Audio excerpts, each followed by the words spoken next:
తన ఛాతిని చీరి కవచ కుండలాలు అందించినటువంటి వ్యక్తి, మాట మీద నిలబడే వ్యక్తి కర్ణుడు.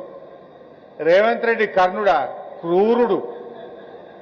వాళ్ళు ఏడుస్తా ఉంటే ఖమ్మంలో టీవీల్లో చూస్తే పాపం ఎస్ఐ కళ్ళలో నీళ్లు పెట్టుకున్నాడు.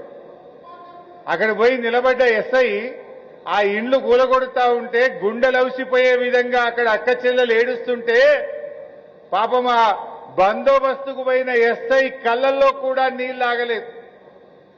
రాష్ట్రం మొత్తం 16 కోట్ల మంది, ఈ దేశం మొత్తం ఆ ఖమ్మం వీడియోలు చూసి బాధపడ్డారు. అంటే ఆ ఎస్ఐకి కళ్ళలో నీళ్ళు వచ్చినాయి, ఆ వీడియోలు చూసిన మనందరం కూడా బాధపడ్డాం. కానీ వీసమెత్తు బాధపడని క్రూరుడు ఈ రేవంత్ రెడ్డి.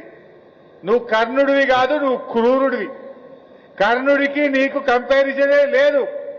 కర్ణుడు మాట మీద నిలబడతాడు. గుండెలు చీల్చి కవచ కుండలాలు ఇచ్చిన వ్యక్తి కర్ణుడైతే గుండెల మీద తన్నినోడివి రేవంత్ రెడ్డివి.